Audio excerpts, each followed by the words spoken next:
2012 Honda Odyssey, and today I'm going to show you to add power steering fluid. So first you'll open your hood, you go off to the passenger side, and then you'll look for this reservoir here. This will be your power steering fluid. But to add it, you just unscrew that, pull it out, and then double check your owner's manual or a really good online source for your particular make and model that you're adding the correct fluid for yours.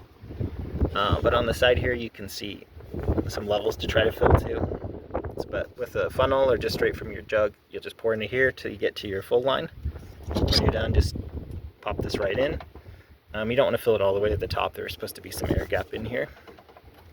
And then with every system, double check there's no leaks as best as you can. So check through the lines, make sure you don't see any puddling underneath or any cracks or anything loose through all of this. But I hope this was helpful and hope you have a wonderful day.